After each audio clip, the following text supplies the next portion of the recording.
Hello and welcome to the TaylorMade / Medallion Keeneland Saturday handicapping seminar. Peter Thomas Fornatale back with you. Very happy to be here for a rare live event that we get to do at the Origin Hotel. Going to be going over the last 6 races at Keeneland for this Saturday, October 23rd. Also going to be answering some questions, which is going to be a lot of fun. And we've got an esteemed panel to do so. We'll introduce first the man to my immediate left here, sitting at the podium. He has become synonymous with Keeneland in my mind, one of the sharpest horse players I know, both domestically and internationally. He also, little known fact, he also once saved my life by giving me a heads up in the paddock at Ascot as I was about to wander in front of an equine. He's Scott Hazelton. Scott, remember that? How are you? I don't remember that. I remember you losing your top hat or your jacket. That's all I remember. Jacket. And also, I'll give you some advice. Never stand in front of the Queen. I did that one time, and I was gladly moved. I'm like, can you please move, sir? I'm like, what's going on here? I don't see what I'm doing here incorrectly. The Queen would like to look at the horses. Yes, she would. Let me move out of the way. So never stand in front of the Queen, Peter. Great stuff, Scott. And then also 2 seats to my left, a man I've had the pleasure of collaborating with in a number of handicapping seminars. He knows his bloodstock. He also knows his horse playing, his handicapping from Medallion Racing / TaylorMade. He's Philip Shelton. Philip, how are things? Good. We're just getting ready for the Breeders' Cup. Oh, yeah, Breeders' Cup not too far away now, but great racing this weekend at Keeneland. We are also, later in the show, I'll introduce this now, we've got a special guest. He's appearing virtually. He is stuck in New York doing something else, so he wanted to Designing be here. clothes? Is that what he's doing right now? He did send me a design for a hat the other day. No joke. He's like, PTF, you're the one I know who's going to be able to help me get this hat, on point. So I have now, I can add to my long resume, that I'm apparently a hat designer on top of everything else. He's Jonathan Kinchin. He'll be here virtually with us in just a few minutes' time. Let's kick things off, though. We didn't have JK for the first race. I don't know how that happened. He's, he wanted too much money or something to do all 6 races. He's only going to do the last 5. We're doing all of the pick 6. The other thing I wanted to highlight, especially for those of you here and around the world via the magic of YouTube, I love this new bet that Keeneland has. It is a pick 3 that unites the last 3 turf races of the day. It is a $3 minimum to play. It has a very low takeout. For those who are uninitiated, the way horse racing betting works, all the bets go into a pool, and the house takes a cut off the top. In this pick 3 bet, that cut is very low, just 15%.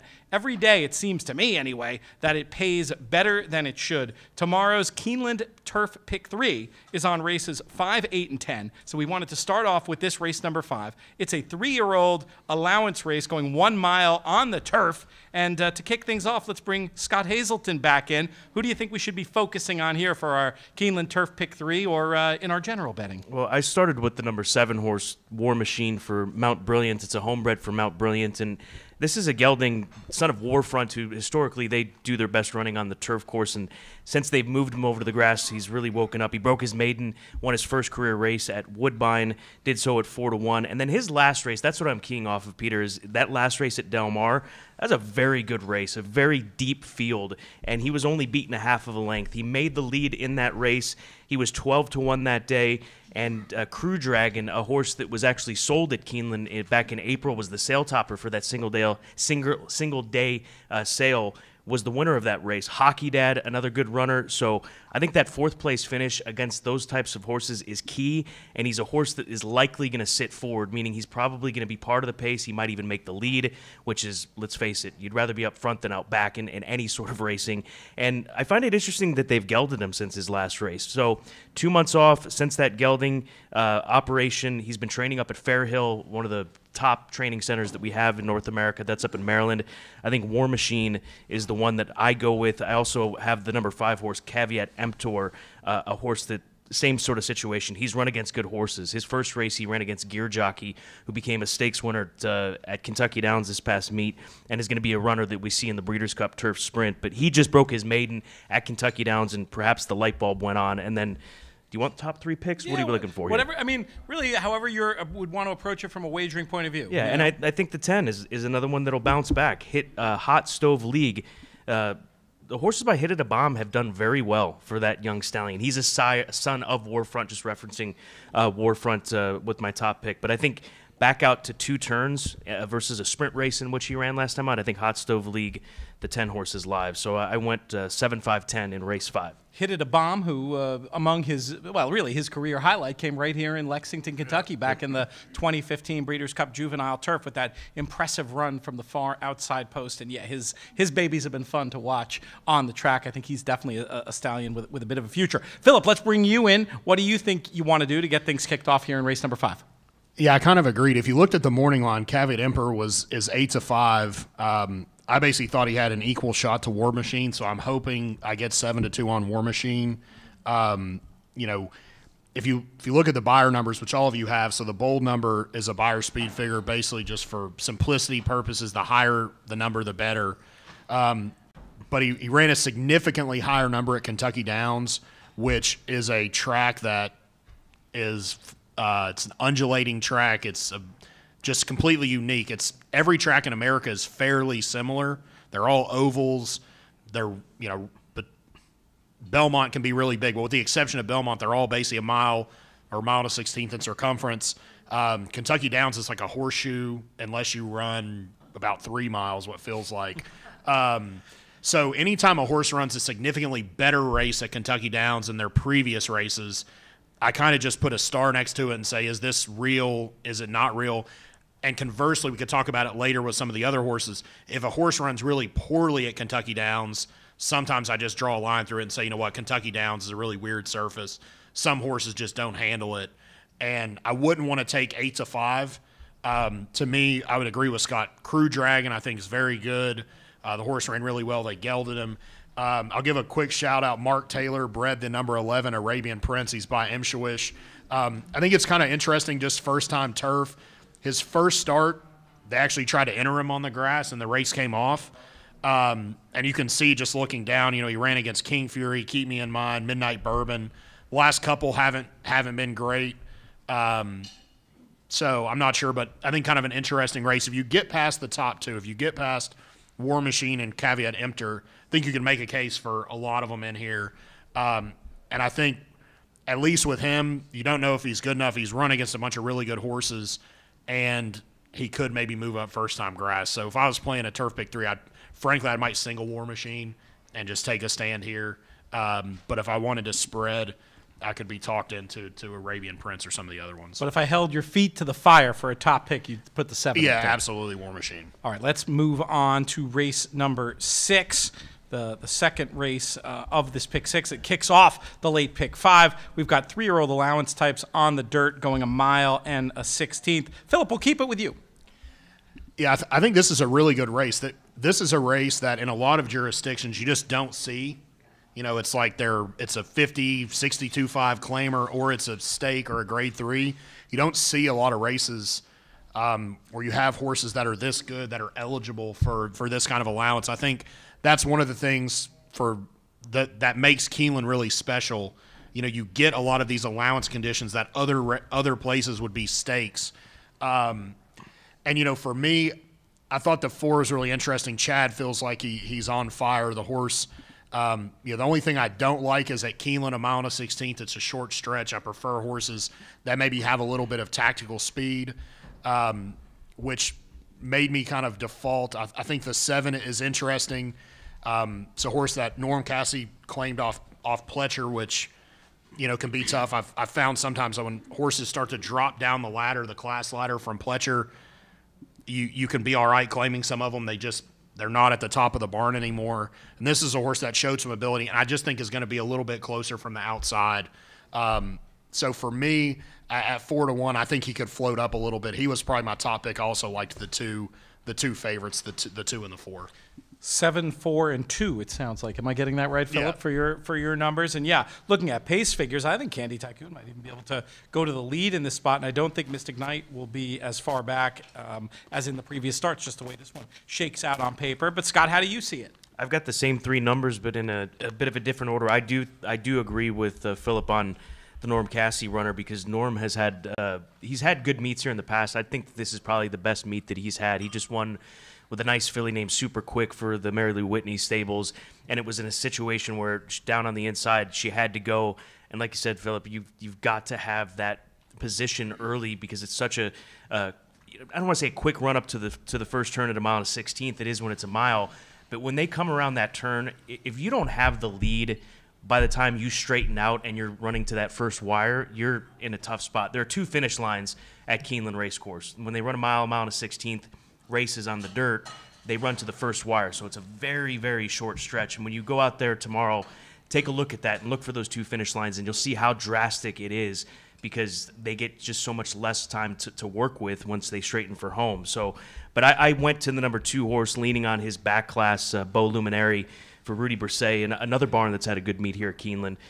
This has just been a consistent performer, and he's run against good horses. He ran against Colonel Dark Temper last time out, Shared Sense, who's a nice runner in that Tri-State Stakes at Ellis Park. That's the second race you see down in the run line, and even was third, to Silver Dust in the Ben Ali, the Grade 3 back in April. Now that was at a mile and an eighth, so different scenario, but still. He's got so much class. Chris Lenderos should have him forward.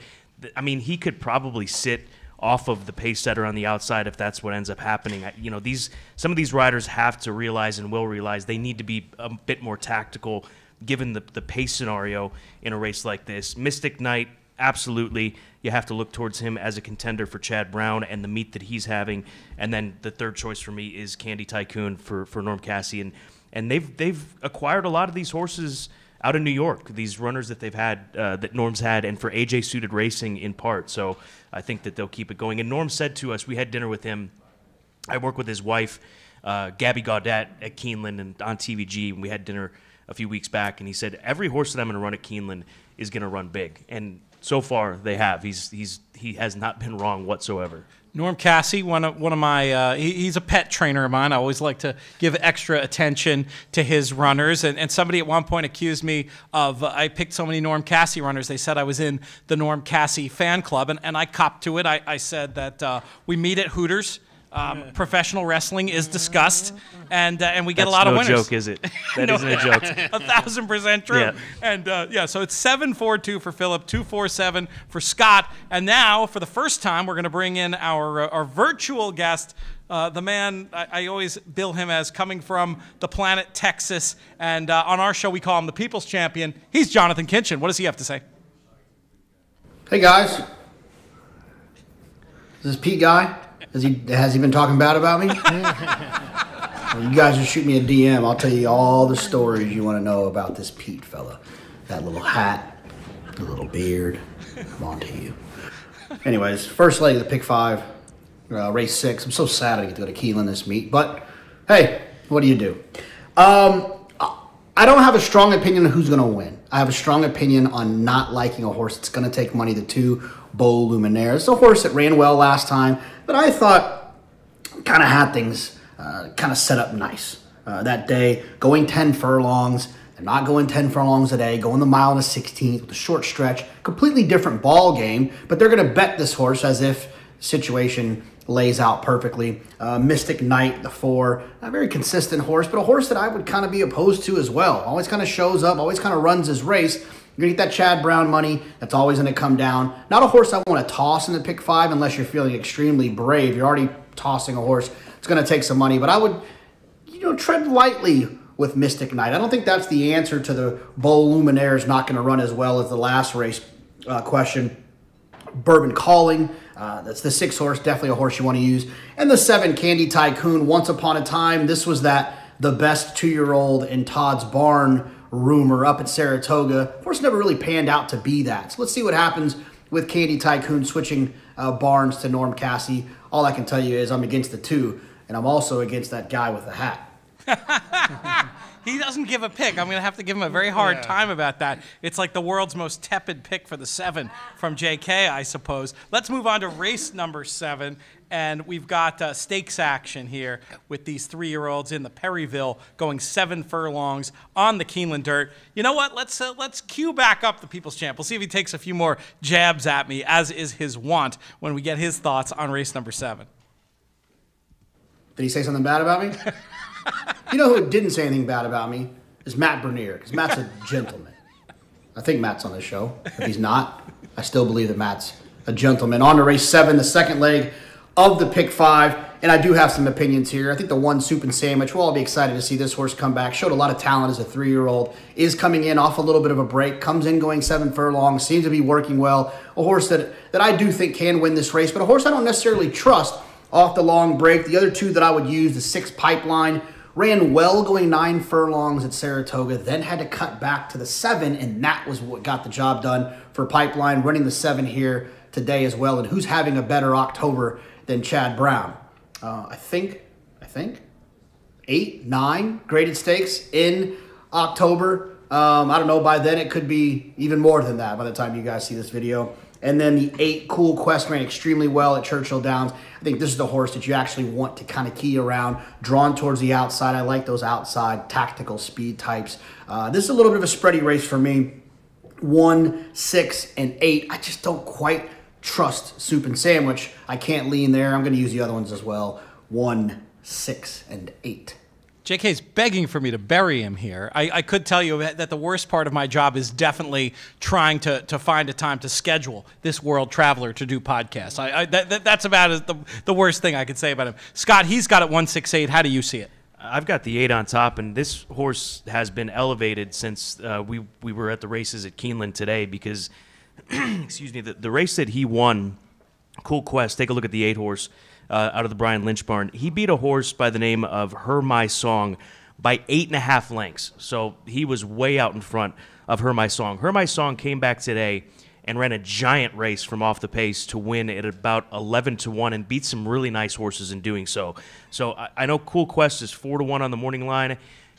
Handicappers are sharp. They recognize that. They look at the charts. They look at live races. That's going to turn out to be a live race, and that price will come down. I think he's the real deal here today. And if you can run 108 and 3, that was the final time for the 3/4 of a mile, you're a fast racehorse. And 7 furlongs will not be an issue. This horse is bred to go further. Maybe they try it at some point in time, but why not take this attempt against straight 3-year-old company in a stakes race worth $150,000? So he is tops for me in this race. Then go to the number 6 horse, Pipeline for Chad. Like JK said, he ran a big race backing up to 7/8 of a mile. The light bulb has gone on in his last 2. I mean, that's the reality. That's what the speed figures tell you. And that break, or whatever it was, just getting away from Belmont, maybe he's a Saratoga specialist. I mean, that's another thing if you want to sort of read between the lines or question a horse. Maybe he's just better at Saratoga, but Chad has picked the right horses to come here to Keeneland and win. So you've got a multiple champion trainer making that call. Trust him. And then Soup and Sandwich, I don't know what to do with him. I don't necessarily think he can beat these other 2, but he was flashy in his first 2 races. I thought his other 2 were just okay. Obviously, the Kentucky Derby did not go well whatsoever. He's coming back off of a 5-month layoff. He's had some fast works. Is he going to be a sprinter now? What are they going to do with this son of Into Mischief? Maybe that's what he's wanted to do all along, but 5 months off, drawn to the inside. Post 1 is a difficult place to win from when you're sprinting around a one-turn scenario, as we do here in the States. 7 furlongs, 6 furlongs out of the chute. They always tend to get shuffled back somehow, and you have to have blazing speed away from the starting gate to win from Post 1, in my opinion. And I don't necessarily think Soup and Sandwich has that, but he's got some talent, so I put him in there in third. So 8, 6, and 1 in the Perryville Race 7. All right, so JK's 168. Scott is 861. Philip, where are you? Yeah, I would just say I would basically just be against Soup and Sandwich for a lot of the reasons that Scott mentioned. I think these horses that are like also rans in the Derby, historically, horses that get beat a bunch in the Derby, they do not come back to win a lot of big races. And I think if you look at it and you said, well, he ran second in the Florida Derby, but he basically got a dream trip. They kind of separated. Gulfstream's very speed favoring anyway. And then you could really say Known Agenda, albeit he had no shot in the Derby with the trip he ended up getting from the rail, but maybe he wasn't as good either as what everybody thought. So I would just be against him. I would say his works look really good. He's got a little bit of an inconsistent work pattern. He worked September 8th and then came back, had a layoff, but they shipped him to Churchill. But I would just be against him. I would agree with Scott. I would be on the 8. I was actually at Parks for the Pennsylvania Derby Day, and I'd gotten a tip on a horse in the same race as Cool Quest, and it wasn't Cool Quest, and my race was done real early because this horse just drew off under basically no urging, they ran 108.3. He's come back since then. I like the pattern of work. So they gave him kind of an easy half mile. He was still 17th of 70, and then they open him up. In my mind, he'll be one of my strongest opinions on the day tomorrow. I just hope I get somewhere close to 4-1. I don't love like the pipeline. He could certainly win. It's weird to me, he didn't run great first time out, but it was against First Captain and then a Shadwell horse who came back to win his second start. But then Chad put him on the grass, which I don't love. He comes back at 1 1/8 at Saratoga and runs a 97 Beyer, which might be a little bit of a flukish number, although the winner comes back to win. And then he won last time, maybe cutting back, but he did end up sitting a pretty good trip in there. So to me, I always wonder, like, does Chad always take a ton of money? Which that's something we can talk about at the end, just different trainers and stuff. But to me, I think if it's Chad Brown or Brian Lynch, who's going to take the steam from the bettors? It could be Brian Lynch, but I hope it's Chad Brown because I'll be betting the 8. That, as a student of past performances, that sounds like a very reasonable supposition. I'll say that much, Philip. Let's move on to race number 8. We've got a 3-year-old, 3 and up allowance, I should say, going 1 mile and a 16th on the turf. And Scott, let's start with you. This race, who's your idea of the winner? Well, this is another example of what Philip was talking about, these allowance races that bring together stakes horses. And there are stakes horses in here. They oftentimes are craftily written. If you look at the conditions of this race at the top, 3 and up, which have not won 4 races other than maiden claiming starter, restricted, or state bred, or have not won $45,995 twice other than maiden, this, that, and the other. The more oars you see, the more doors are open for horses to be eligible. So they're writing these races to allow these kinds of horses to come together, and it brings together brilliant runners. I mean, it really does. So I go to the 11 horse on the outside, Busy Channel, for Larry Ravelli. And here's another example of paying attention to the racing that's happened recently, today, yesterday, weeks prior. Look these races up if you can, if you've got the proper tools. DRF Formulator is a great way to do so and look and really start to dig in, because what you see from Busy Channel in his last race is a poor run at Kentucky Downs. And like Philip said, some handle it, some don't. You have to be very athletic. In my opinion, a big horse can't run downhill, uphill, on the curve bend, and then uphill, what seems to be a half a mile straight away to finish the race off. So throw that race out. He ran in the Mr. D Stakes, which 2 Emmys won. He beat 2 Emmys 3 starts back in the Grade 3 Arlington handicap on July 17th. 2 Emmys today ran a giant race in the Grade 3 Sycamore. He set the pace, maybe went a little bit faster, which cost him in the end, but he ran a huge race to, was it Spooky Ghost for Jason Barkley? Spooky Channel. Yeah. And so Busy Channel has faced good competition. He will sit forward in this race. Larry Ravelli is a wonderful trainer. He wins a ton of races up in Chicago. He had another record-setting summer, I believe, at Arlington Park for their final season. But getting back to a conventional setup, he'll sit forward, and I love the fact that he's bringing Jareth Ludbury down to ride this horse, because Jareth is his go-to rider in Chicago, and all you have to do is see what Jareth did with Busy Channel in his recent races. And these English channels, they just, the older they get and the more racing they get, the better they get. I mean, he is truly, in my opinion, one of the most underrated stallions we have in the game. Mr. Dumas is the number 5 horse. That's what Kurt calls him, so I'll go there. I think it's Mr. Dumas, right? Shouldn't it be? Yeah. And then he's a horse that's 1 for 1 here at Keeneland. It was an allowance winner back in October of last year. I think that the mile and 16th is more to his liking, and then the other one for Maker in here, another trainer you've got to pay attention to, especially when he and Tyler Gaffalione team up, and that's what they do with Big Agenda. 6-year-old Gelding, who's another one that I think he'll lay off the pace, in my opinion, here today. I think Tyler will be, or in this race tomorrow, I think that he'll be patient with him, but his allowance tries, he's always right there in the end. This is a very, very good race. It's salty. There's no doubt about it. And I think, though, Scott, that based on that comment about Mr. Dumas, that Kurt Becker may have crossed you off his holiday card list. No. That's just Kurt. Kurt's, we're in Lexington, we're Keeneland, so that's what he calls him. But I've heard it said different times, or different pronunciations, excuse me, for different race callers. As long as you don't call it Versailles Road, we're going to be good. Exactly. Tell my cousins that just came in from California. They said, it's called Versailles. I said, yes, you're in Kentucky. Versailles. Let's bring in our virtual guest next to get his thoughts on these races. The guy I spent half my life having to manage his busy travel schedule. He's Jonathan Kinchen. Race 8, the third leg of the Pick 5. This feels like one of those spots where the pace could fall apart, but it's North American racing. For whatever reason, the paces don't always materialize.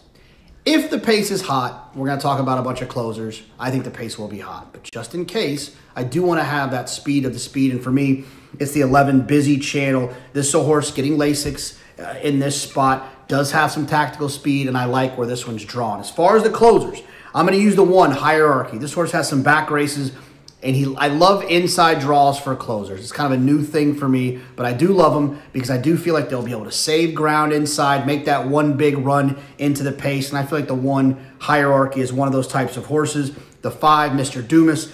This is a horse that is 1-for-1 at Keeneland, is getting back on the grass. A couple of things that I like there. The 7, Argentello. It's a horse that ran well last time in a Grade 1. Was a huge price, was almost 100-1 that day, but did run on well, was only beaten 5 lengths, and although that seems like a lot against that type of company, I don't think it's embarrassing if the pace falls apart. It's a horse I do think can get involved. So those are the horses I want to use. I want to use the 11 as the speed of the speed, and then I'm going to use 1, 5, and 7 as the horses that are going to pick up the pieces if, in fact, that pace does materialize and it falls apart. Well, if nothing else, JK agrees with you about the pronunciation of Mr. Dumas. Philip, who wins this? I think this is probably the best betting race of the whole day. I think you can make a case for a lot of them. A horse that I'm interested in is 30-1 on the morning line. What I would say is in like a Pick 5 or the Turf Pick 3, I'll bet a bunch. This would be like my spread, which is why with War Machine earlier, I'll probably just take a stand there. I'm kind of intrigued by the 2, Beat Le Bon, which is it's a horse that made his first start in the U.S., and the TVG, which produced In Love. In Love came back to win what used to be the Shadwell Mile. I think it's just the Keeneland Turf Mile now, but it's a Breeders' Cup prep race. It's a Grade 1 at Keeneland. And this horse gets Lasix, I think, for the first time, which to me is a big positive. Pause for a minute for the folks in the room who might be uninitiated, because JK referenced Lasix too. Yeah. How do you evaluate explain what it is and how do you evaluate that? So, Lasix, it's basically just like a diuretic. They'll give horses so they don't bleed. And I don't get way into I think we had a discussion maybe at the Breeders' Cup last year, maybe it was the Derby. That's a hot button topic for everybody within racing. So I'll just from a horse playing perspective, leave it alone. But for me, if you can look down, and this is if you can see where they have the weight. So at the very top, it says L for Hierarchy. It says 124. So that means the horse is going to get Lasix. It's carrying 124 pounds. If you kind of go down, you can see the L 122, then no L. So that means the horse didn't run on Lasix. In stakes races and graded stakes races in most jurisdictions in America, you cannot run on Lasix. In all the other races, you can. And in some jurisdictions, you can still run on them in graded stakes. But you could argue if it's a performance enhancer and if everyone uses it, then how much of a performance enhancer is it really? But this horse in Europe, you cannot use Lasix. So this horse has never had Lasix before, so I think there's a chance he could take a step forward. I think he's making his second start in the U.S., which is normally a positive for me. His first start also came at Kentucky Downs. So he's just a horse that I'm going to have on all my tickets at 30-1, and if he gets beat 20 lengths, at least I could say he was 30-1. I took a shot. But I would have all the horses that JK said. I think, and Scott, I think Busy Channel is obvious if he gets loose. I do think the turf course has played pretty good to speed so far, especially the last week at Keeneland.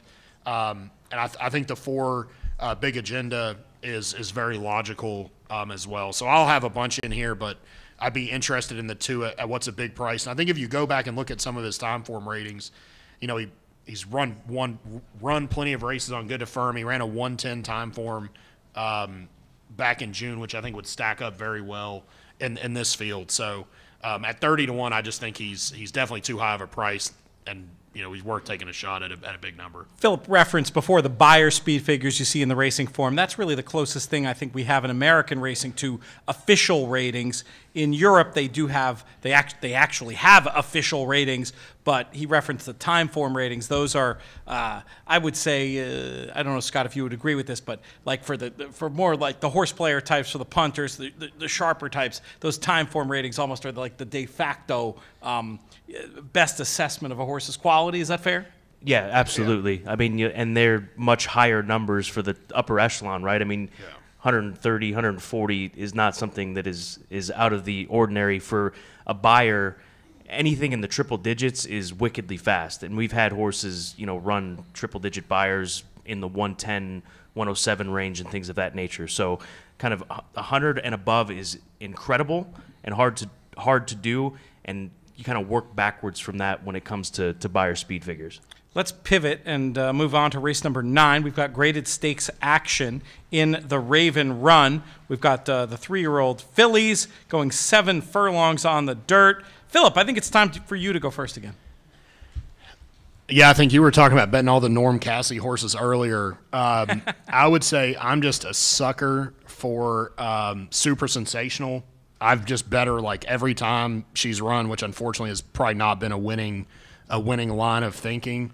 But I just loved her stretching out like in the 8 bell. She was one of my best bets Derby week. Didn't work out. Luckily, I bet her big in the victory ride and actually hit a big pick 6 that day at Belmont, where I just played her, and I think it was Australasia or one of those horses was one of the favorites. I just think I'm not sure that 7 furlongs ultimately is her best distance.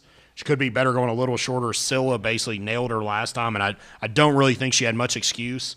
And I don't love betting horses like that where they should have won and they just don't really have a reason why they lost. Just some other horse just happened to be better than them.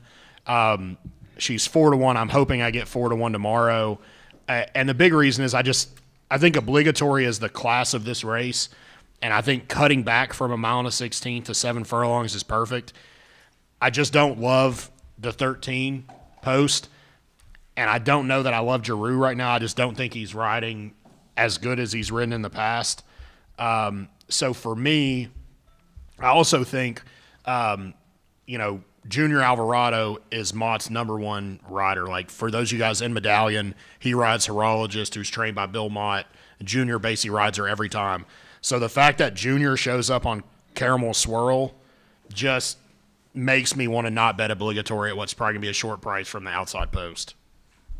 Fair enough. I mean, would you use her in the mix, or are you really all about the 3? No, I would. I mean, she's too good to not use her in the mix. I would say I thought last time she got a great trip in the Cotillion. We had Maracuja, who ran 4th for Medallion. And if you go back and watch that race, it was like literally who could get off the rail the most, which I think just showed you the way that Parks was playing. And this filly broke from the rail. It looked like they were going to hustle her out to the lead, and she ended up getting a stalking trip on the outside from the rail. And I think she just, like, we were down on the inside. Army Wife ended up coming inside of us, and she just ended up being second best to clear. But I think she got the right kind of trip. You have to use her because her best race is probably the best race in here. But I just wouldn't love her at a short price from the outside. And I think the other horse that's really obvious is Caramel Swirl. Her only run at Keeneland, she absolutely freaked and won by 10 lengths. In general, I would say I normally play against horses like this, that against allowance horses, they look awesome. And when they step them up into graded stakes, they appear average. I think horse racing is very mental. A lot of these horses are just like people. Some of them, when they get a bunch of adversity, they don't want any part of it and they quit. And some of them, when they feel like they're the big man on campus, they are the big man on campus and they crush them.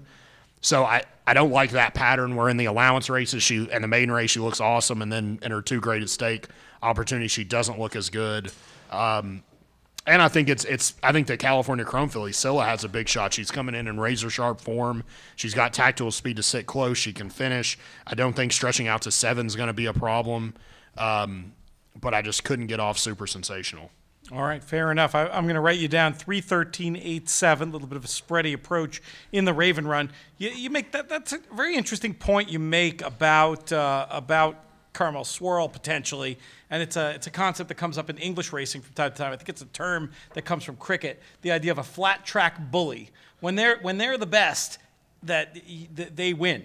Yeah. But then when they step up in class and it's going to be there's going to be a knockdown drag out, it can be a different story. Scott, what's your approach to the Raven Run?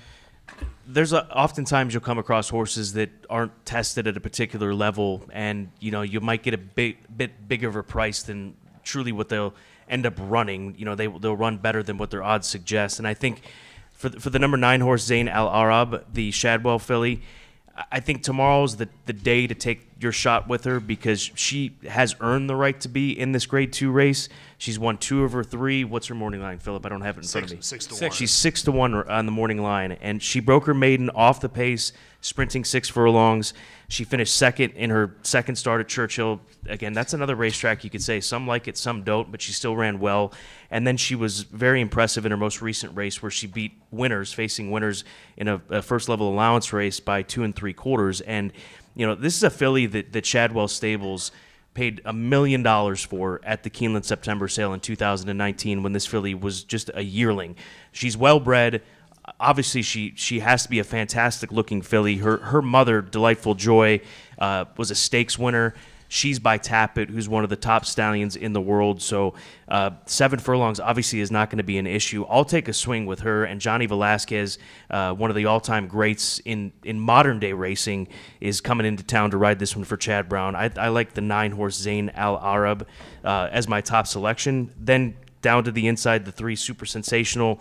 I mean, she's battle-tested. She is already a graded stakes winner, so you can't knock her. And Santana has ridden her pretty well lately. And there's another rider, though. He's having a really difficult meet. Yeah. Ricardo Santana Jr.'s numbers are not indicative of what he is as a jockey. So, you've got to factor all these various things in, mindsets of jockeys and where they're at. Are they trying too hard? Obviously he's out there, at this point in time, he would have had a handful of races in any normal year. To his standards. I think he's actually winless. Yeah, I don't. He's on the duck, amazingly. Yeah. 0 for 36 is what I've got from the PPs. 0 for 48. Yeah, it's when these pop. It's crazy, but again, all these things that you've got to factor into handicapping, and then Shalimar Gardens on the inside. Inside post. I don't know if she's got the speed to burst away from there. She's probably going to be outrun early by a few of these fillies to the outside, but I think that she's another one that you can take a swing with at a price. But I do like the 9. I think she's worth a win bet and across the board bet, and she probably will be a solid price in there for Shadwell. Zain Al Arab. 9, 3, and 1 for Scott. Let's bring in our favorite haberdasher who aspires to be a milliner, Jonathan Kinchin. Race 9, the 4th leg, also known as the Raven Run. Is Pete looking at me? Has he been acting? This guy, Pete. Tell you what. The 3 Super Sensational, obviously a daughter of Curl, and this horse ran well. It's a horse that I liked in the Grade 1 test. Ran into a monster in Bella Sofia. This horse tried the 6 in the prior S, now back to the 7. I think that's kind of what's going to help. A little bit of added distance, and I like that Ricardo Santana shows up here. How many Grade 1s has that guy won this year? I think the last time I looked, it was like 6, but if it's not 6, it's 5. But if it's not 5, it's 6. Whatever. He's winning lots of Grade 1s. Those were all at New York. Those were all at Saratoga, as a matter of fact. The other horse I wanted to use in here, the 8, Caramel Swirl, she ran lights out at Saratoga, then showed up at Charlestown. Didn't run particularly well there, but she is a talented horse, and I think will run better this time around. And then towards the outside, the 13, Obligatory. She likes the 1 turn. I thought she had some excuses last time, the distance being one of them. She ran into a monster in Clairiere. I like the outside draw for her. She'll be running on late. She'll be able to tuck in, save ground, and make her run. I think she's going to probably be a little bit over bet because she's got that name recognition. I think the 8 Caramel Swirl is the horse you want from a value standpoint. But if you're playing these multi-races, I think you want to have the 3, you want to have the 8, and you want to have the 13. And if you're trying to find good friends, you probably don't want Pete. I'm going to write it down, 8, 3, 13 for JK. I do want to give a little shout to Obligatory, just because this is one that I might have tried to make you a wise guy case for in a race like the Filly and Mare Sprint at the Breeders' Cup. So I think I need to at least give her a little bit of love in the Raven Run. Now, maybe you say, hey, when you decide not to tackle the more ambitious target and you decide for the less ambitious target, maybe that's a negative, but I'm a big obligatory fan, as he surmises. It seems like nobody wants to tackle Gamine in the Filly and Mare Sprint this year, right? I mean, that might end up being one of the shorter fields that we see, because we just found out today that a really nice filly, Bell's the One, for trainer Neil Peston, that she's skipping the Breeders' Cup and going to stay home. We're going to talk about that race a little bit more because Medallion has some interest in it later. But I agree. I mean, I maybe it's the half-baked wise guy in me, but I can't wait to take Gamine on. We'll talk about that in a minute, though. I'm kind of with you. It's tricky. Let's talk about race number 10, our nightcap at Keeneland on this Saturday card. Another 3 and up allowance race going 1 mile on the turf. Let's finish with Kinchin. I can only take one more jab from him, so let's just go right to it now. And to wrap up the late pick 5 at Keeneland, hopefully a green coat didn't throw you out of your seats today or tomorrow or whenever you see this. Good luck with that. It's always dicey when you're at Keeneland. Those green coats. He doesn't lie. Dodge them. Especially if you have on shirts like this. You can't hide from them very much. This is one of my favorite types of races where you can pick the best closer, the best speed, and feel like you have the race locked up with only 2 horses. The best closer to me is the 6, Santon. I'm guessing that's how you pronounce it, for Brendan Walsh, a Godolphin runner. This horse ran well first time out, and basically it's very simple for me. This horse ran well, but not only that, Brendan Walsh only 9% in his career with first-time starters. So when a horse runs well and wins through that, I don't want to call it a bad stat, because I don't think Brendan's trying to win a bunch first out, but kind of a lower number stat, those horses become upgrades for me, horses that I want to give a little bit of extra credit. I think this is the best closer, and if for whatever reason the pace gets loose or slow, I think the 10 Pine Knoll for Brad Cox is one that will be loose out on the front end. Ran well last time. Brad seems to have these turf runners that find the front end, not quite like Nick's Go, but you see with Aunt Pearl, you saw it with some of the other turf horses he's had in the past. I think this horse will be aggressively ridden from the outside. You want to save a little ground out there from the 10 hole, so you're going to be forward away from there. Should get the position that they need. I got the best speed, the best closer. What more do you need? All I need is the 6 and the 10 and more friends like Matt Bernier and less like the guy with the hat. Jake Hinkle was clearly confused about who was on the panel tonight, thinking our great friend Matt Bernier was here. He meant to say Scott Hazelton. I shaved the beard a long time ago. Yeah, that's right. But that's good. That's just one more thing I can mock him for. Scott, and he's in my fantasy football league, too. That's the one that I run. Who's winning? I don't know off the top of my head. He's had a hell of a year, but he's got like every chief known to man, so something goes wrong there, he's no good. Yeah, that sounds like a JK strategy. Just pound the chalk into submission. Exactly. He's done very well in the Breeders' Cup betting challenge doing that. Scott, how are we going to get paid? Well, I go to the 5, and I think this is a race that we're going to see a lot of different opinions because it's just that type of race. Ginsburn for Ashbrook Farm and trainer Rusty Arnold. This is, reading into trainer intent is something that I think you have to do. And Rusty's not a trainer that would go from a maiden special weight right into a Grade 1 race like they did with this horse from July to August if they didn't really like him and didn't think he had a big chance to win. And at one point, we were there at Arlington for the Bruce D. That was on Arlington Million Day, the final Arlington Million Day. He was one of the favorites, if I'm not mistaken, but before the race went off. But he ran third that day, and so just trusting Rusty in that sense and knowing his patterns, and this was not a pattern that you follow with this trainer.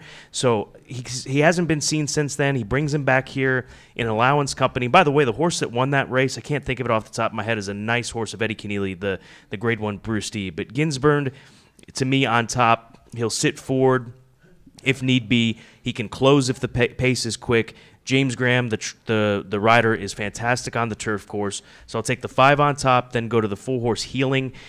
Here's a runner that Tyler Gaffalione is riding for Mike Maker. And Mike has made a career out of claiming horses and turning them into much better horses than what they claimed them for. he won a race for 30,000. Then they stepped him up into an allowance race, showed that he can hang at this level. So the fact that he's back again is a plus. And so Healing for me second. That's the 4. And then I'll round out the top 3 with El Socio for Tom Amoss taking a swing there, hoping that getting back on turf will be something that moves him forward, because he ran a good race at Gulfstream Park back in June on turf. All right, good stuff, Scott. So who was that horse? Was that Point Me By? Point Me By, yeah. Point Me yeah. By. Point Me By was the one you were referencing there. It's a nice horse. Philip, what do you think we're going to do to hit this? I wish you would have come to me first, because Scott basically stole everything I was going to say. And I think it's the same thing, right? I think you could apply his same thought, which is exactly my thought. Rusty Arnold is a super conservative trainer. So to jump, again, from a maiden race into a grade 1 on basically 3 weeks rest, I think tells you everything you need to know about what kind of horse they thought that this horse was. Now, I think on Santon, you could say a little bit the same. It's a little skewed this year. For those of you guys that don't know, Churchill Downs is completely redoing their turf course. So there's no turf racing at Churchill in September and November this year, which is why this horse went to Indiana. But to me, the fact that the horse was at Indiana, they didn't wait like a week to run him at Keeneland in the first maiden special of the book at Keeneland, especially because it's Godolphin. To me, maybe that says they didn't think the horse was as good as he was, and maybe the Indiana races just ended up being better this year because of the lack of racing at Churchill. But what happens is, you have like a 3 or 4 week period between Kentucky Downs, which those races are worth $150,000, to Keeneland where they're worth like $80,000, and instead they went and ran this horse for $34,000 at Indiana. So maybe he just wasn't quite ready for Kentucky Downs, and they didn't want to wait to run at Keeneland. But to me, if they really had a really high opinion, they just would have waited for Keeneland if he wasn't ready for Kentucky Downs. So just a slight negative. The horse could certainly win. And then I would agree with JK on the 10 Pine Knoll. I do think there's a little bit of other speed in here, so I don't think it's just a given that he's going to get loose on the front. And again, he's a horse that ran basically 10 points faster on a Beyer scale than any of his previous races at Kentucky Downs, which played very kind of speed for most of the meet. So I wouldn't want to take, if I was just betting the race straight up, I wouldn't want to take 3-1 on Pine Knoll, but he's a horse from the turf pick 3, the pick 5, that he can certainly win. And we can talk a little bit about just how you look at a race and in a little bit. But I'd definitely, the 5 would be a strong opinion and top pick on here. One to leave in the mix for sure. Okay, we've been through the races, but we have some questions. And Philip, I'll hit you with the first one that came across, which has to do with medallion racing, which of course you're so associated with, and is has a strong hand heading into this year's Breeders' Cup. Just curious to get your take on how what you're doing with medallion is different than so many of these other racing partnerships. Yeah, I think that the big thing is that the Breeders' Cup is like a perfect opportunity for us to really highlight what we do at Medallion. We're going to have 5 potential starters. We'll enter on Monday, and then they'll release the fields on Wednesday. At this point, I feel like all 5 are going to get in. We could only have 4. But we basically bind to proven fillies, and we want to guarantee this incredibly high-level experience. Over the last 5 years, we've run over 200 races, and basically 25% of those are in grade 1s. Right now, we currently have 9 horses that are in active training, and 5 of them are going to be running in the Breeders' Cup. It's just, again, this real focus on... That'll make people happy. Yeah. This real focus on just high level. Like, we want to provide experiences to people that they cannot get on their own. Like, do you look at the people that are going to have 5 starters, it's going to be like Sheikh Mohammed. I wish all of you were as wealthy as Sheikh Mohammed, but unfortunately, I don't think that's true for anybody. So, for us, it's really about creating this experience and this ownership experience at the highest levels of the sport. There are obviously trade-offs to that, but it's from a management, where you're not getting bills and you're not doing all that. It's very easy. One thing I always tell a lot of our people is like, I want to make it easy so that all you have to do is say like, yes, I'm going to the Breeders' Cup, and we can help you with tickets. We're going to help get people in the paddock. We're going to do all that. We had an event at Del Mar this summer. We have this event this weekend. We're going to do one at Royal Ascot next summer. We're really trying to leverage all of the relationships that TaylorMade has to create unforgettable experiences for all of our partners. And I think this year's Breeders' Cup is going to be, hopefully a perfect example of that. Great stuff. That's an awesome answer. And we you had a few other questions from the gallery, I believe, Philip. Why don't we do a couple of those before we wrap it up? I think the one thing, and my wife always gets mad at me at this, but what would you say is your biggest gambling weakness when you're at the track? Oh, the first thing that comes to me is just betting too many races. Like from an expected value point of view, it's very hard. I'll bet, we'll just make up numbers here, but I'll bet 1x on every race, and then the big opinion, it's like 3x, and it should be 25x on the real opinion and 1x on the little opinion, and that for me is something that's trapped me, from the beginning. Yeah, I think it's having a good opinion and gambling terribly, if that makes sense. I mean, truthfully, like good handicapper, bad bettor. I've heard that exactly. one before. Like liking a horse and somehow managing to mess it up and not make money. I don't, and it's not one thing. It's hard to explain. It's one of those things for me. And for me, just a little bit about my background. My father trained racehorses for decades. It was a great trainer too. So yeah, he won over 4,700 races, and I came from that side of the game where we'd bet on a first-time starter that my dad had that basically couldn't lose. And outside of that, my dad wasn't gambling every single race or every single horse that he had. His gamble was investing in the game, putting the money up to run the stable, training for other people. So that was my perspective of it. And so it took me a while, and still takes me, I still feel like I'm learning the gambling side of things, even though I've been doing it for close to 20 years as far as working in TV and covering racing. But, I somehow I'll manage to have a good opinion in a race and somehow manage to screw it up at the end of the day. I hear it all the time. I mean, that is the number one thing you hear. I'm a good handicapper. I'm a terrible bettor. Yeah, that's me. Yeah, and I would say, we kind of give JK a hard time, but those of you guys that were in the betting syndicate last year or were at the Breeders' Cup event, a lot of his opinions are just the favorites. Like he's not – a lot of you go down and look at his 3 top picks, a lot of them are the favorites, but I guarantee you he makes more money than any of us betting because he's not afraid to just say, all right, like they have a big handicapping contest at Keeneland last weekend where you put up $3,500, you get $2,500 to bet, and you can bet whatever you want. I haven't talked to him, but I was in the contest, so I was looking at the leaderboard throughout, and he just appeared magically at the end. He crushed the favorite double. Yeah, and basically all he did was he waited, he found the horse he thought were the 2 most likely winners, and he just bet probably a $2,000 double or a $1,500 double in the contest. I'll take the over. Yeah, he just hammered one, and it paid $20, but he had it 1,000 times, right? And I think it's really easy to get sucked into. Like I sent a couple of guys my picks today that were at the races, and I think I get sucked into trying to find horses that are like 8-1 that can win, and really they can't win. They can run good. And instead of just betting, like there was a great example. There was a Steve Asmussen horse today that ran second at 11-1, and a 2-5 shot won the race. So the chance of my horse at 12-1 winning is very low. I bet 25 to win in place, and I got back like $80. So I made $30. What I should have done was bet like 20 to win and a $60 exacta with the 2-5 favorite winning and me coming second, which was a much more likely scenario. And the exacta paid 8-1.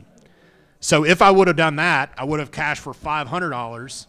And I basically was the same exact opinion. Was it that Philly? Yeah. It was basically the same exact opinion I had, that I like this horse at 11-1. The favorite's likely going to win. And I just bet it completely wrong, and I didn't invest. The biggest weakness I have is not investing enough time. Like JK will tell you, but the amount of time that if you're going to do it seriously, I tell everybody, they're like, well, who should I pick? And I said, well, how much are you betting? They're like, I'm going to bet $10. I said, just bet whatever you want. It doesn't matter. Like, if you're betting $10, hopefully you're not having to eat ramen noodles at night because you lost your dinner money. And with $10, you're likely not going to change anything about your day-to-day life. Yeah. So just bet whatever you want, because you'd much rather win with your opinion than me telling you to bet something. If you're going to bet real money, I don't want to say real money, but if you're going to bet a couple $100, well, you can win a couple thousand.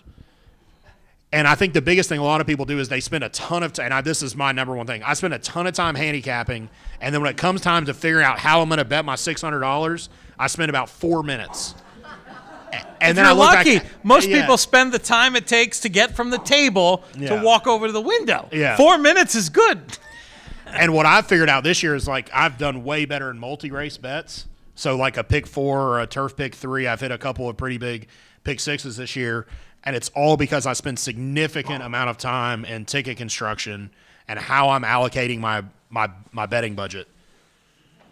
I was going to ask this earlier, but I think for some of the people here that aren't used to playing like multi-race bets, and maybe this is something we're going to speak about, but I think just bet construction, and like you all were using the term, I got a spread in this race, right?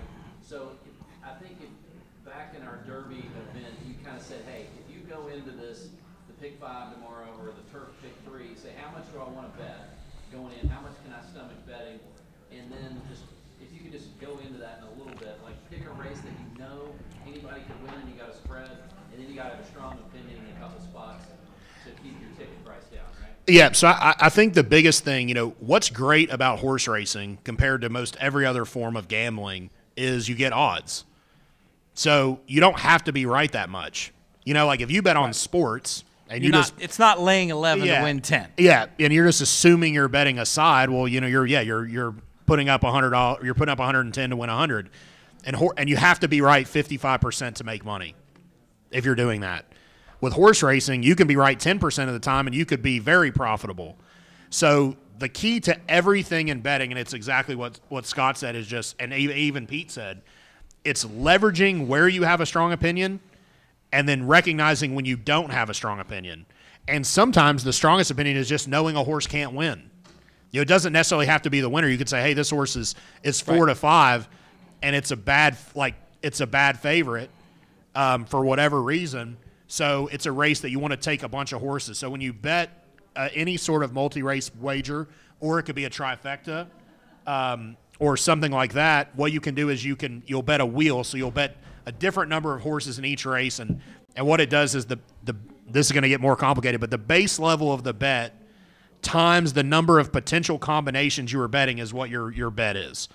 So if it's 50 cents and there are 80 possible combinations that could hit for you, it costs $40.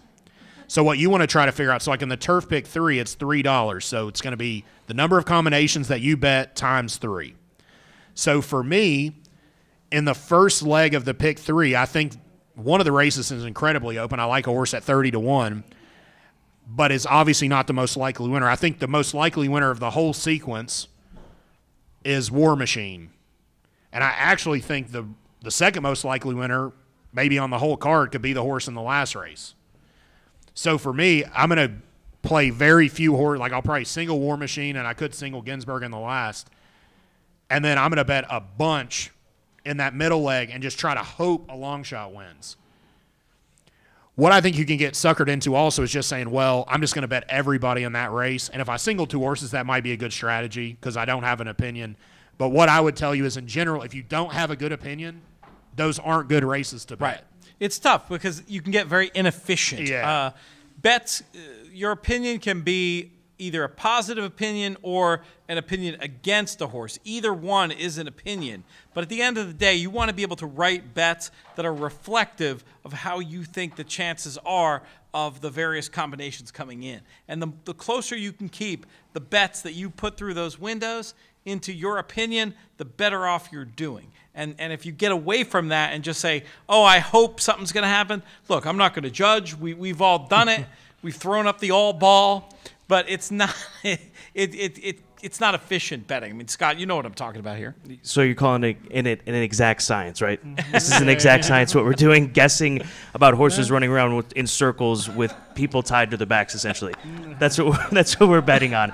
I mean, that's the reality. I mean, when you take a big picture look at it, and we love the sport, but there's so many variables. But I think one of the things too you've got to recognize in certain races and I think it's lower level races more so than anything, is when connections are being overplayed. People don't know what to do. The majority have no idea who's going to win this race, and there's a Chad Brown horse in there, or there's a Mike Maker horse, or Tyler Gaffalione has him out, and you look at it and say, it really, there's nothing here to make this horse that kind of a price, and I think that's when you've got to take your stand with the bigger price horses.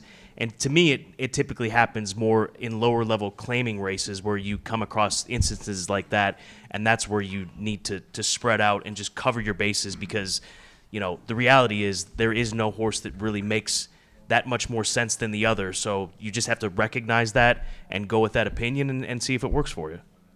Very well put.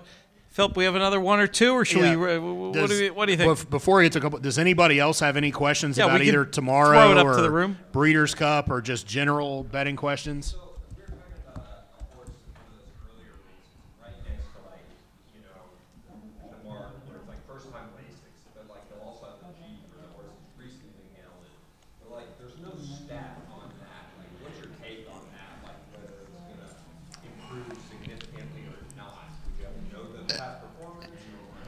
Yeah, Great question. Well, let's reiterate that for people on the stream. The idea of a first-time gelding, like, what does it really mean? I think we all perceive it as a positive, but honestly, I don't know the actual data on it. Yeah, so if you look at the racing form, which you guys all have, at the very bottom of each horse's page, it gives you a bunch of stats. It might say 61 to 180 days, or dirt to turf, or route to sprint. What that is it's all specific to the horse. It basically gives you a bunch of conditions that horse meets, and it's the trainer's statistics. So some horses, maybe if they're taking blinkers off, maybe they win 30% of the time taking blinkers off, which would be a really high number. What Andrew's asking is, there's one that it's a first-time gelding, which hopefully we all know what that is. But it's, normally Can you roll it's the JK video on that? Yeah, that's right. Some Spurn lovers may be saying JK should be gelded, so he can't defend himself because he's not here. So, Oh my God! what Best I line would of the say, night. What I would say is that it's like watching horses when they come out. I don't know why they've gelded them, and frankly, you don't know why. So some horses could be gelded because they're crazy, they're studdish. Some horses could be gelded because maybe they're carrying too much weight and they're at a certain class level to where, what I always tell everybody, and this is one of the reasons why Medallion only buys fillies, but there are 11,000 or 10,000, however many colts that are born every year. At the end of the day, 20 of those colts in that year have stallion value. So I'm not great with numbers, but 10,000 to 20, that means there's I'm told that's not good. yeah, there's 9,980 who are going to be riding horses, which they're all going to get gelded at that point. So a lot of times people are like, well, why would I geld him? He could be a stallion. I said, well, he's never going to be a stallion unless you geld him because he's not any good. So gelding to me, it's a positive. I think sometimes people can read way too much into it. But I think at some point you just get to a point it's a management perspective more than a performance enhancer. It can enhance performance. I don't want to say that it can't, but I wouldn't. I definitely wouldn't. Personally, I wouldn't use it as an angle. If I liked the horse, it could maybe make me bet a few more dollars on it. But I wouldn't go, if I didn't like the horse, I wouldn't suddenly like it because it got gelded. Unless I personally knew that, hey, this thing's a rogue and it needs to be gelded. But the chance of that's very little. And I would say it's the same, for horses. Another weakness that I have is I talk myself off way more horses watching them in the paddock than I've ever put myself on a winner by saying, man, this thing looks awesome in the paddock, because you don't know. There are horses that get hot and sweat. And I remember I could never bet a horse that sweated. I remember there was a horse, Highland Reel, that won the Breeders' Cup. And, he just gets out of his stall and he starts sweating. So that's just him. That's like me. My wife's like, why are you sweating? I'm like, it's 60 degrees. And I'm like, I'm a big guy. I just get hot. I don't know what it is.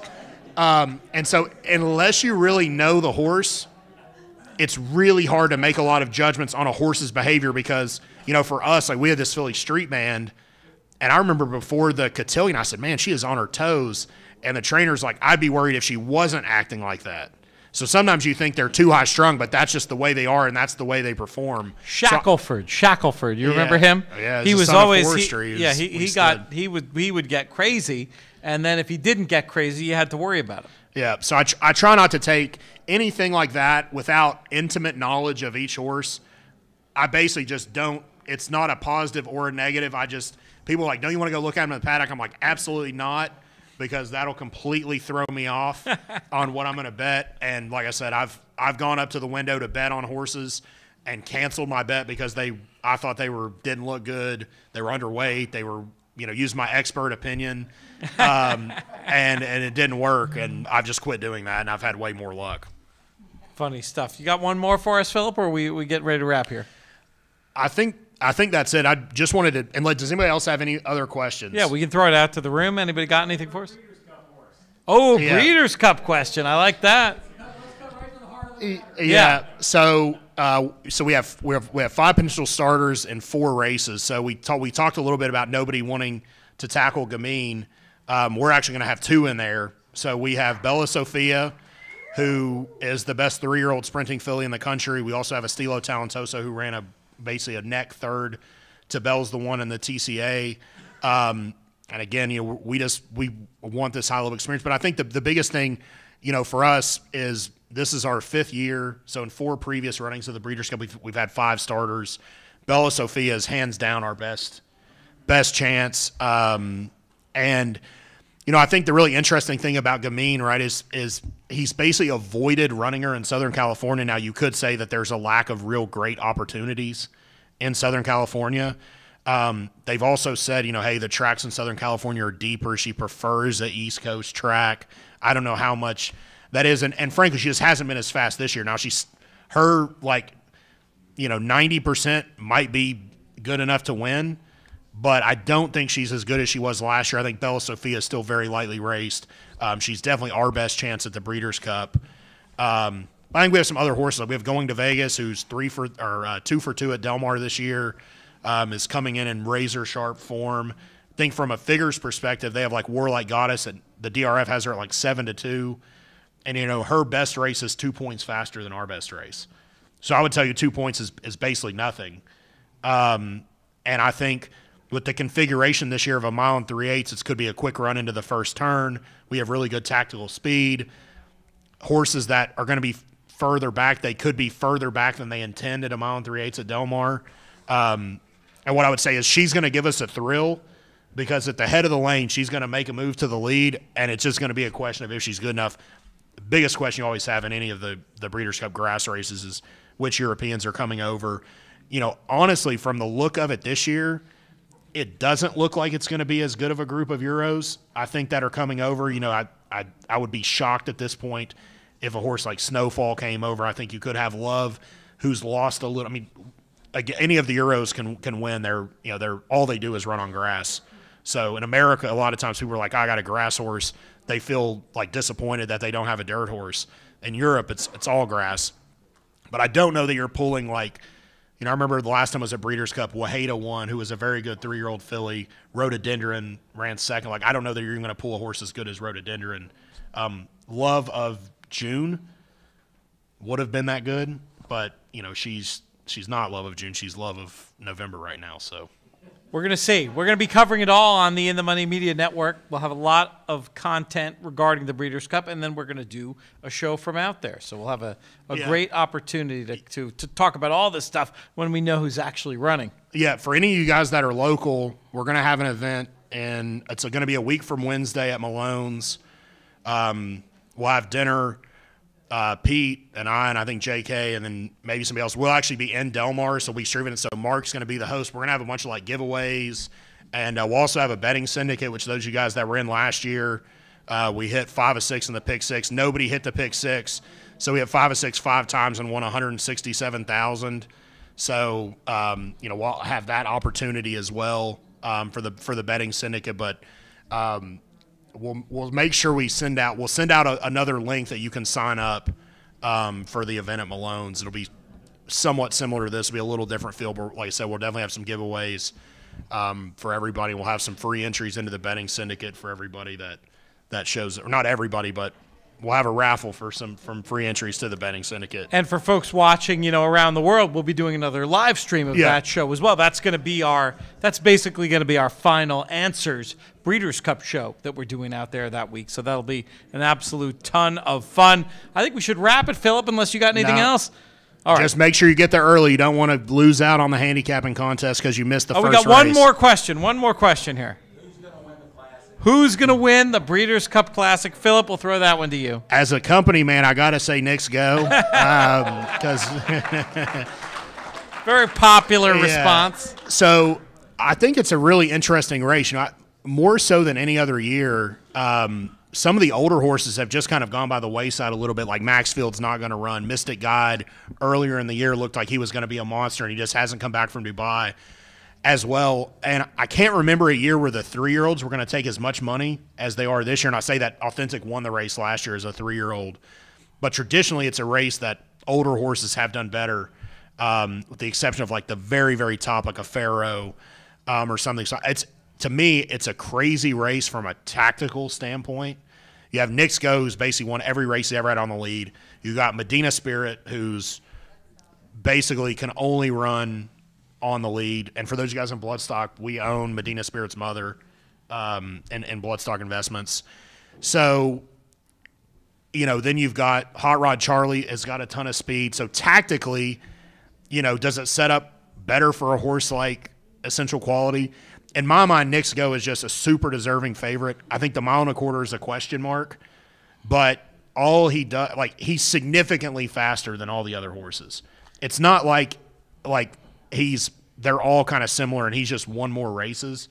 Like some of the 3-year-olds could definitely improve, but they're going to have to improve like 10 points to beat him, or he's going to have to regress back to the mean, which is certainly possible going 1.25 miles. And maybe the tactics do him in. I mean, I think that's probably the biggest concern that camp would have to have is, Medina Spirit basically doesn't want to pass anybody, but if you give him the lead, all he does is win. He ain't getting the lead against that thing. Well, all I do is every time I say that, and then next thing you know, I look up and Bob Baffert's on the lead, and I'm like, how are they conceding the lead to him? But it just I would agree. I would agree, but it's just tactically, it's a very interesting race. Scott Hazel, let's bring you in for a comment about your very early, much too early thought about this year's Breeders' Cup Classic. I think it's Essential Quality because of what you talked about, the setup that he's going to get. And that horse, he tries as hard as a horse can try. There's no other way of putting it. I mean, when he won I think it was the Toyota Bluegrass here at Keeneland, he had no business. He was right before the finish line in front of us in the winner's circle. Like, he's not getting there, and he somehow managed to do it. And even when he loses, he runs giant races. I mean, I think Derby was huge. I thought he was best 3-year-old in the race. I mean, it's just what happens when you run 20 horses at 1.25 miles or 19 in that instance. But I think he'll lay off there, let them do their thing, and come running, and he'll try. And that's all you can ask for from these horses. So I've been a fan of him since day one. According to the panel, Brad Cox holds a strong hand in this year's Breeders' Cup Classic. I have to agree. All right, it's time to get out of here. We've got to thank everybody. We'll thank our virtual friend, Jonathan Kinchin, our man, Philip Shelton, Scott Hazelton. So great to be able to work with him. Just wonderful to be here. Alex Cuttadine behind the glass over there. Craig Gorbanoff producing remotely. We appreciate all of them as well. Thanks most of all, though, to those of you who are here in the room at the Origin, at the Summit here in Lexington, and all of you watching there remotely. This show's been a production of In the Money Media. Our business manager is Drew Coatney. Our chief creative officer is that same guy who was up there before, Jonathan Kinchin. I'm Peter Thomas Fornatow. May you win all your photos. Hopefully we can.